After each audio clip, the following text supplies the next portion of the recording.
Bonjour tout le monde, je vais vous parler aujourd'hui d'un écrivain qui gagne à être lu, Éric Chevillard. Si vous ne le connaissez pas, vous connaîtrez peut-être quand même ses autofictions qui sont publiées en partie sur internet et publiées aussi aux éditions L'Arbre Vengeur. Voici son dernier livre. Alors, l'autofictif, donc, une série de 12 livres à ce jour, qui publie donc de très très courtes nouvelles. On peut à peine les appeler des nouvelles, plutôt des micro-fictions. Donc c'est une contrainte que s'est donnée l'écrivain pour écrire donc trois petites, parfois ce ne sont même pas des histoires, juste des pensées par jour. Voilà. Donc je vous le recommande vivement. C'est très vif, très inventif, plein d'imagination. C'est un des rares écrivains expérimentaux qu'on a en France. Alors en Angleterre, il y a The Goldsmiths Prize qui encourage l'expérimentation en écriture. En France, il n'y a pas vraiment l'équivalent, à ma connaissance, de ce prix, en tout cas pas un prix prestigieux comme The Goldsmiths Prize, qui vraiment fait une différence. On constate vraiment peut-être pas une flambée, mais en tout cas une recrudescence d'une écriture un peu originale qui sort des sentiers battus. Donc L'Arbre Vengeur, son éditeur, est vraiment un des rares éditeurs en France qui ose encore prendre des risques sur le plan de la forme. Alors c'est pas un écrivain qui est compliqué à comprendre, c'est pas alambiqué, c'est vraiment il y a souvent des plaisirs très immédiats. C'est pas du Faulkner où il faut attendre allez, on va dire 100 pages avant de prendre du plaisir, si on aime les lectures faciles. Justement, je parlais à un éditeur dans une autre maison d'édition, dont je tairai le nom, qui me disait que les habitudes des lecteurs avaient changé et qu'on ne pouvait plus écrire de la même façon qu'auparavant, et que donc l'écriture expérimentale était vouée à l'échec et, pour ainsi dire, morte. Éric Chevillard nous montre que ce n'est pas du tout le cas et qu'elle peut être encore très vivace de nos jours. Voilà, donc ce sont des sortes de, on pourrait dire des sortes de haïkus en prose, parce qu'il y a souvent donc une pensée, pas forcément zen d'ailleurs, mais disons que ça s'apparente un petit peu à l'écriture du haïku. Voilà, ce côté très minimaliste et en même temps foisonnant, paradoxalement. Voilà, donc je vais vous lire quelques extraits pour que vous ayez un aperçu. Alors, donc comme vous verrez, il y a souvent un trait d'humour, une petite, donc une des plus courtes ici. Pour 2 chaussettes achetées, une 3e offerte. Donc là, on pousse le minimalisme à son extrême. Et il y a des concours en ligne pour des nouvelles de 50 mots, par exemple, ou même de 10 mots. J'ai vu des micro-fictions de 10 mots, si vous voulez y participer. Un autre. Quel cep magnifique! Oui, je suis tombé dessus par hasard en cherchant des cadavres dans la forêt.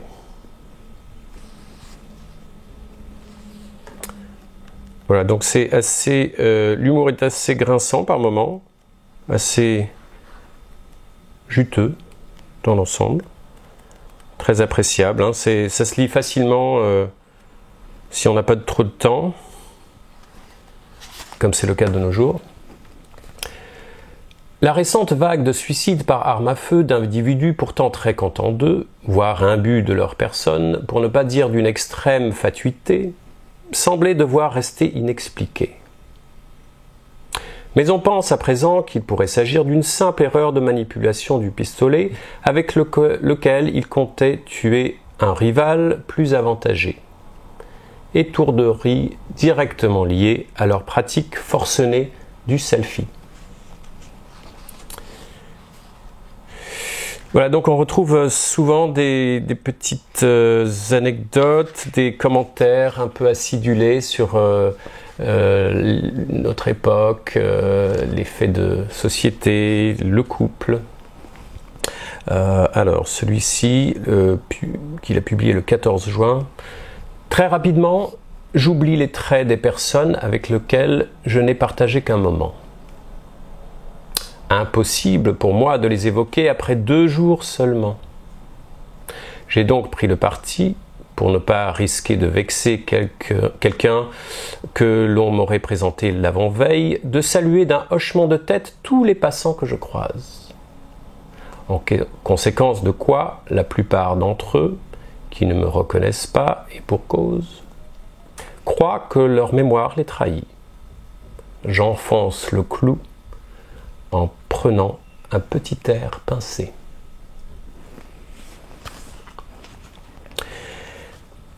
Alors, pour les sujets d'actualité et le couple, il y en a d'assez savoureux, je trouve. Des petites scénettes, comme dans une pièce de théâtre par moment. Lui, I love you so much. Elle, me too. Lui, tu délires? Je n'ai rien fait? Tu veux pourrir ma réputation ou quoi?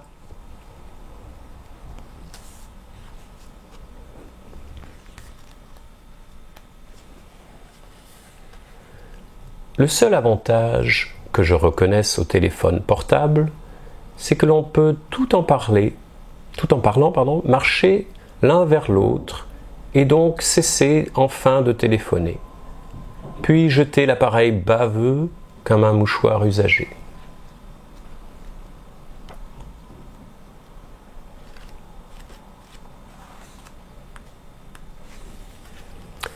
L'élaboration dès l'enfance des stéréotypes culturels qui contribuent à asseoir la domination masculine comme un fait social si difficile ensuite à remettre en cause est une évidence narrative navrante dont 1000 preuves attestent.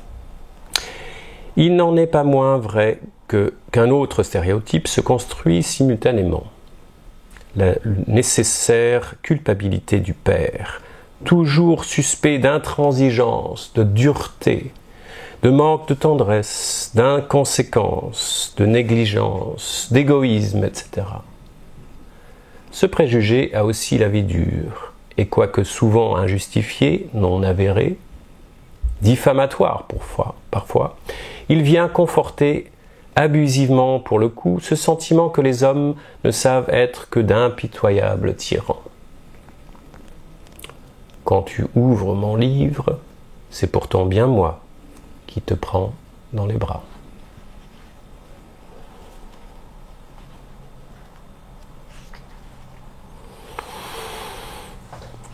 La posture voûtée et le langage rudimentaire du pré-hominien, les émoticônes semblables aux symboles grossiers des dessins primitifs, le téléphone portable que l'on croit à la pointe du raffinement technologique, atteste au contraire d'une inversion dans le cours de l'évolution.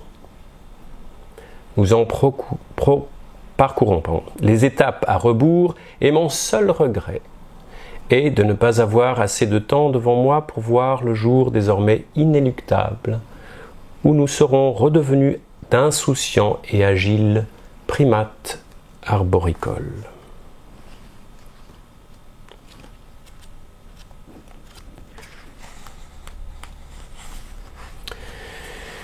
Tu crois tenir dans ta main la télécommande universelle?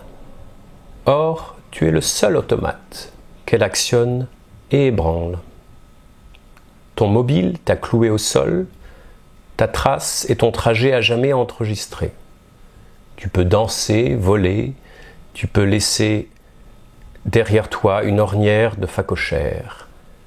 Pas un mouvement de ton âme désormais, pas un geste de ta main qui ne te dénonce aux flics et aux marchands. Or, tu ne t'offusques pas de cette suggestion, tu changes même à chaque saison, et à tes frais ton bracelet électronique, pour un plus performant. Franchement, tu m'inquiètes.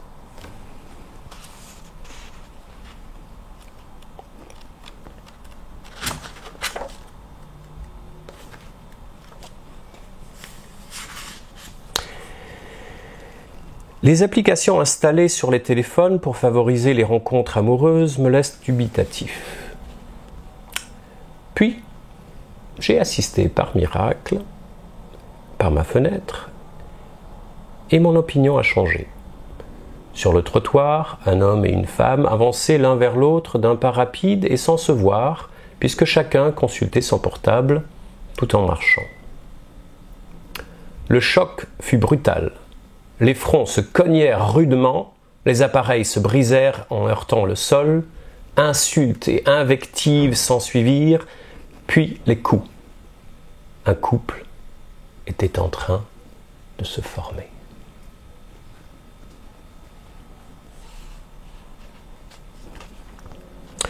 Il y a aussi de savoureux morceaux dans de métatextualité, un peu surréalistes, et Rick Chevillard aime bien des textes qui font référence à l'acte d'écriture et il joue de manière postmoderne. C'est très savoureux. Une idée me vient dans la nuit du cinéma. Impossible de la noter. Finalement, elle m'échappe et roule entre les sièges. Un chanceux la trouvera à la prochaine séance. Quant à savoir ce qu'il va en faire.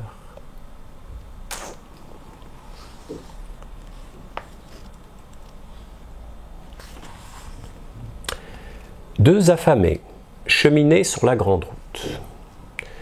Soudain, la belle aubaine, une oie vint à passer. Ils l'attrapèrent, ils lui tordirent le cou. On allait se la partager. Même le plus fort des deux, qui était aussi le plus vil, après avoir plumé l'oie, tendit les plumes à son compagnon. « Tiens, voilà ta moitié. » Et dévora la volaille. Or, il y a une morale à cette histoire, car celui qui les avait reçus en partage écrivit avec ses plumes des poésies sublimes, des romans magnifiques. En revanche, il a toujours faim.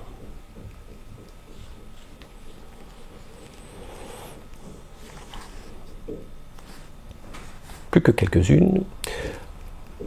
On me montre un article dans lequel un jeune auteur se trouve qualifié de sous-chevillard.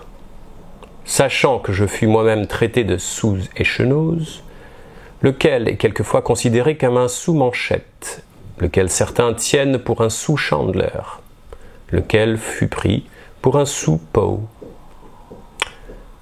en lequel d'aucuns ne voulurent voir qu'un sous-Byron, lequel passa pour un sous-Shakespeare, lequel est soupçonné de n'avoir pas écrit une ligne.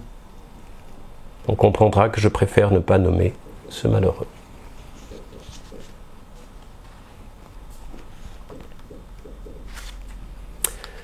Où ai-je bien pu oublier mon carnet hier soir? Au théâtre, sous mon siège? Au restaurant japonais où j'ai dîné ensuite? Dans la voiture de l'ami qui m'a reconduit chez moi?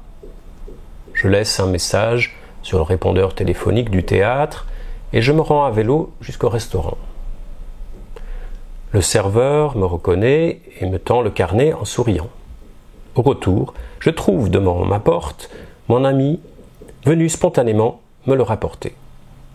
Et un message du théâtre m'apprend qu'il était en effet sous mon siège et que je peux passer le récupérer à l'accueil. Ouf, cela m'aurait d'autant plus embêté de l'avoir perdu que j'avais noté dedans la petite histoire que l'on vient de lire.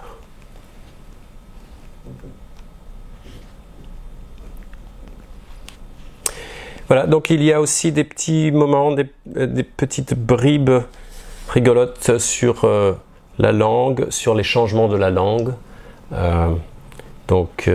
Celle-ci du 10 octobre. Selon les règles de la nouvelle orthographe, il est préconisé d'écrire dorénavant eczéma et non plus eczéma avec CZ. Mais cette prodigieuse avancée dermatologique ne s'accompagne d'aucun traitement nouveau, alors même que l'on ignore si les anciennes pommades sont encore efficaces. Épicure a perdu son accent circonflexe. Mais comment se fier à cette seringue émoussée? Voilà, une petite dernière. En figurique a disparu de la nouvelle édition du Petit Larousse. C'est ainsi, en effet, que tout se simplifie. Heureusement, mon père m'a légué un Petit Larousse illustré, le facsimilé de 1907. Donc j'ai pu trouver en figurique, qui veut dire obscur, alambiqué, compliqué, incompréhensible, confus. Merci. Au revoir.